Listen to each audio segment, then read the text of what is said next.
The Vergas Show is brought to you by Spanky Stone Hearth, casual fine dining on beautiful Rose Lake. Vergas State Bank, your locally owned community full-service bank. Vergas Event Center for gatherings large or small, including weddings. Vergas Liquor Store, where all the profits profit Vergas.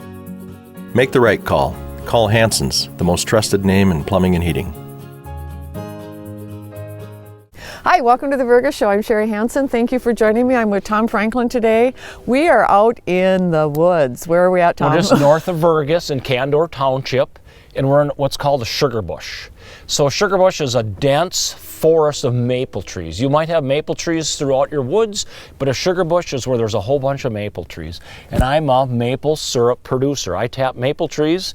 My family's been doing it for many years. My dad got started probably in the 2000s. Your dad, Charles Franklin, right? Charles Franklin, yep. And so I remember him talking about it and talking about his little setup out here, and it's just so fun to be out here to see what it looks like. I know. So we're a hobbyist. We're not a producer, like a massive producer, just a hobbyist. And I was... What's the difference?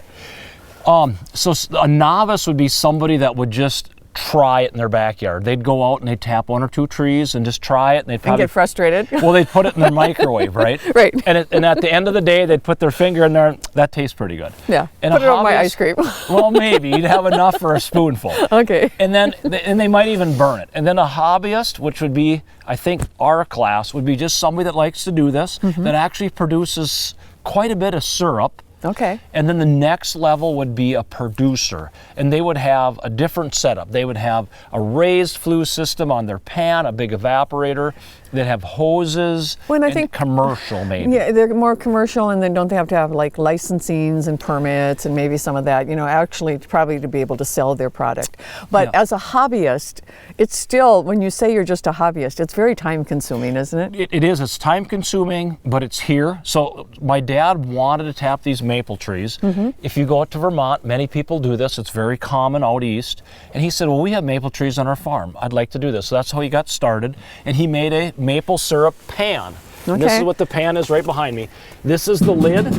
This is the actual pan. And underneath here is just a cavity that we put fire in.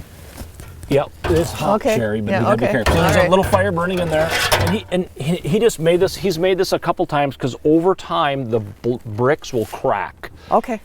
If you wanted to, you could be the next level, and you'd line it with fire brick on a fireplace. But you have had to have expanded on this since your dad started. No, actually right? not really. Okay. So this is a steam stack, and you would see this if you look on a maple syrup shack in Vermont, you would have steam stacks. In the back stack is a chimney. And the reason you want a chimney actually makes air come in, because as the flame or the smoke goes up, it draws air. Oh, sure. So if you don't have a chimney, you'll struggle. You'll struggle getting the suction is what'll happen. So how many years have you been doing this, Tom? So your This dad pan started... is 20 years old. Okay. Since 2000. So this is 22 seasons, about 22 seasons. And that's when your dad started, was 20 years ago. Yeah, he wanted us to try it. Yeah. And at first there was, I bet, many hiccups. Oh, you right. know. Yeah. And then I'll take this lid off here. If you want to see this, we're just boiling some tree sap. I don't have it rocking right now. I've concentrated maybe 100 gallons. We just started this. It has ran twice. It ran Sunday and Monday, and I just started cooking it again here. It will run again today, and then I will be rocking. And when I rock, I just put a whole bunch of firewood in, and it'll just a hard bubble, hard boils what you want. You also need lots of firewood. Can I ask a question about this first, though? Yeah. Okay, so all of that's in there, so that's all sap. How much syrup will you get out of that? It's 40 to 1. Okay. So my pan holds about 35 gallons. Okay. Now you might think, that's huge. I would never have that big of a pan. It depends on how many trees you want. So we tap at least 100 trees, because what you want is the volume. I want the sap. Sure. Now it starts out slow. I gathered out of my 100 trees, I gathered twice. I got 50 gallons at a time, and it'll run again today. I'll get at least 50 gallons today. Then it looks like it's going to cool down over the weekend, 8 degrees, and then I think a 12-degree day, and then it'll warm up next week, and then it'll run again. So as the spring progresses, typically you'll get more sap towards the end. The beginning sap is super clear, not the sap, the syrup. because it's in the tree. And then at the end, it's coming out of the roots, I think, and it's darker. And if you put it on pancakes, it all tastes very good. But we taste tested it, clear, middle, and end. And I had some relatives, and they all preferred the darker stuff. They really did. Not the end stuff. Right, but it maybe had a little bit more robust flavor. Maple flavor. Yep. Right. But other people like the beginning stuff, so that's how it goes. So when you talk about the weather and stuff affecting the trees, how does that work? I mean, I've heard something about, it's got to be it's like cold during the day. Okay, the longer I tap trees, I can't explain it. Because when you think it's going to run, it doesn't run. It really doesn't. There's not a science to it.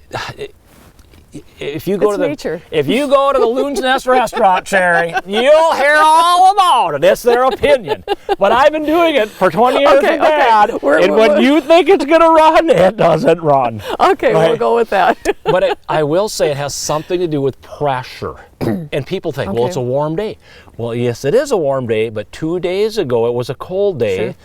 And it wasn't just a cold day. Something came down from Canada, like a cold front, like a Alberta clipper.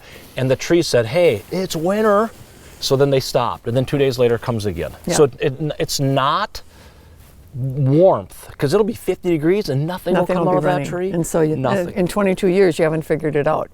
You think you got to figure it out, it doesn't happen. But hey, let's look at some equipment. Yeah, let's look at your equipment here. What have we got going? So this is a standard tap that you'd buy at the hardware store. And all it is you drill a hole in the tree, and then you hang your bucket on this tap. And it's a tapered tap, and they make a tapered drill bit. The drill bit is skinnier on the one end and fatter on the other. And then you hang a bucket. So if you would see this, you'd see this in a Vermont catalog. These are steel buckets, and you have them hanging throughout your forest, right? And sometimes they've even got a cute little lid. And you got little kids walking with a horse and a carriage, and oh boy, I've even seen it like with bags. Yep, bags. And here's another way. This is another tap. This is a different style tap, but it's similar. And then you put a hose on the end of this tap, and then the tap, you tap it in and the hose goes down and it goes into the container also. So a lot of people will use 5-gallon pails. Sure. Or the bags, you mentioned bags. That's a new thing. You go buy a disposable bag, they're blue, they hang onto the tree, and you tap them, and it's a little different device, but it's similar. But I just want to show you something that is easy.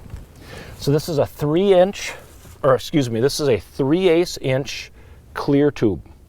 3/8 inch. Okay. This drill bit is 1 notch smaller, 24/64.